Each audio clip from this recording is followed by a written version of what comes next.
Welcome back to this video, grade 12s. In this video, we're going to take a look at question number 7 of this question paper. It tells us that the first 4 terms of a quadratic number pattern are given.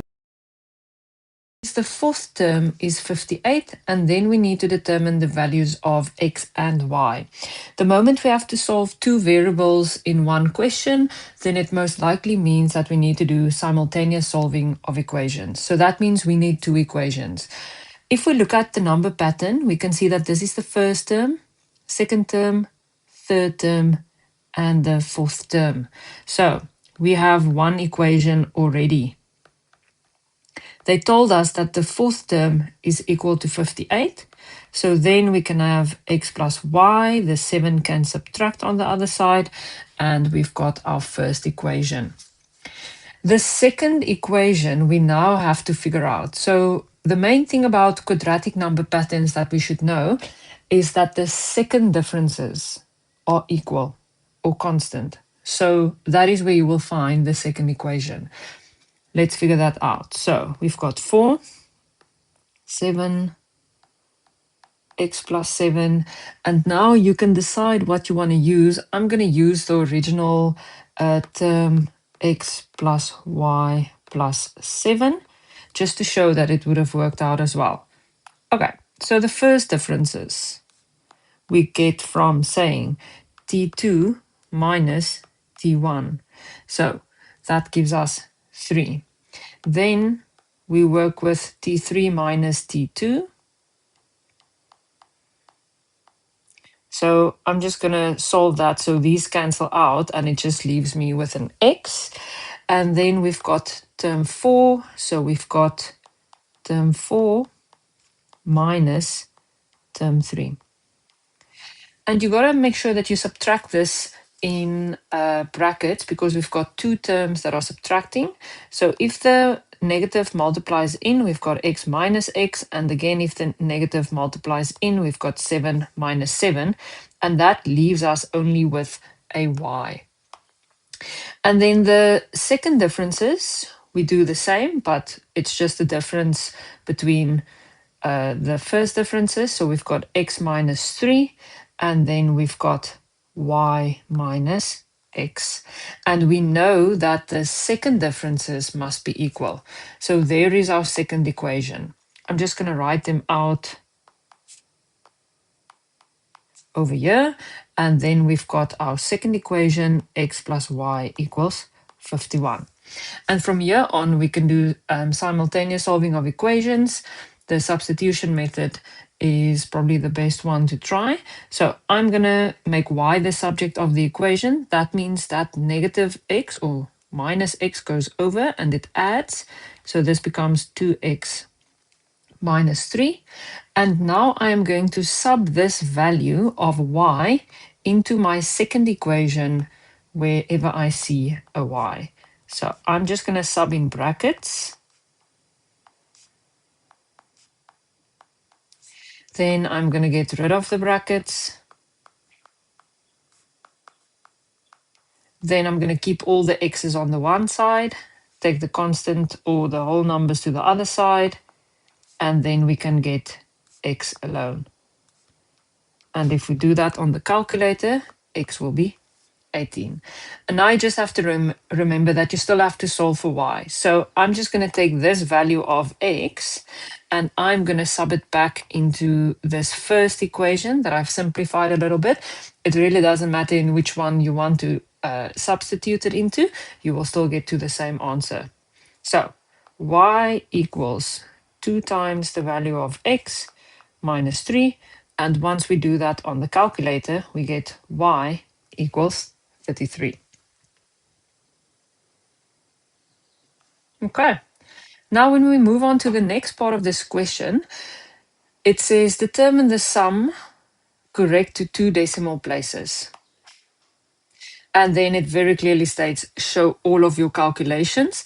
This question also counts 7 marks, so you need to show every single step that you do. So the first thing that I notice here is the sigma sign, which means the sum of, but I've got 2 different number patterns that I'm working with. So if k is in the exponents, then that is a geometric pattern. And if k is a whole number, or if it's next to the 3 like this, where it's not an exponent, then it's an arithmetic sequence. So I'm just going to split this into two, because we do not have a sum of formula where we can solve the sum of an arithmetic and a geometric sequence all at once.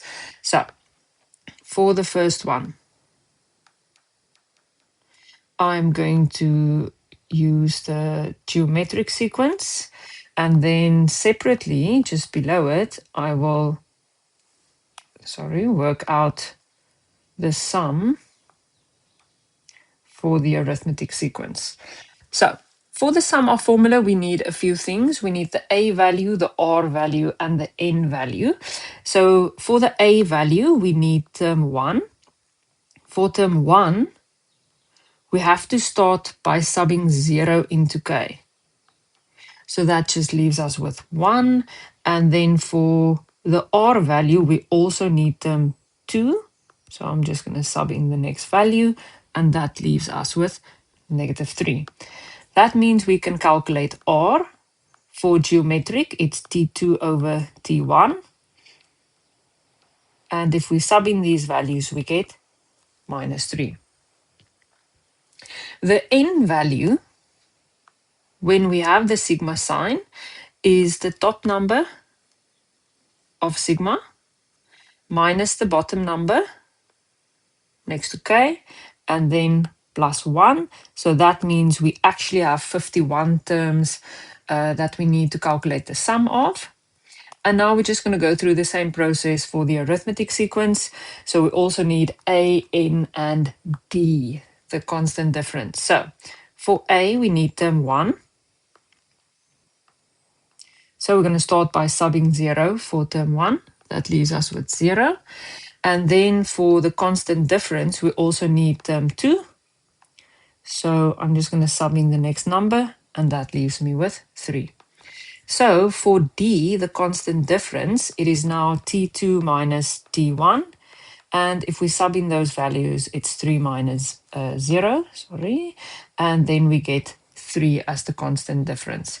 The n value would be exactly the same as it is for the geometric sequence, because it's again top minus bottom of sigma and then plus 1. So now we're going to substitute everything into the sum of formulas. So I'm just going to split it for the sum of the geometric sequence. This you can find on the formula sheet. And then I'm also going to write down the sum of formula for the arithmetic sequence. Again, this is on the formula sheet, so make sure that you write it down properly and that all of your pluses and minuses are in the correct places. Once we start adding or substituting the values, we've got 1 r is -3 to the power of n minus 1.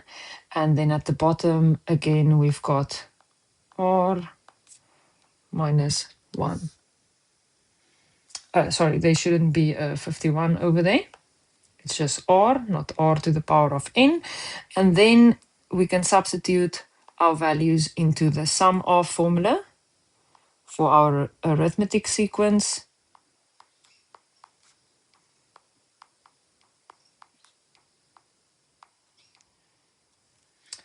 Now, when you sub in or type this into your calculator, you will see that the answer is a bit funny and there's a little I at the end, which actually, or it's times 10 to the power of 23 or something like that on the calculator. So it's not really possible to round that off to 2 decimal places, as it is such a big number. And on the memo of this question paper, they just simplified this fraction. I think there might be a mistake on this question paper. So we can only simplify this fraction as it is here. And then the arithmetic sequence we can simplify to a numerical value. And it would not have been possible to round this off to 2 decimal places as the question instructed you to do.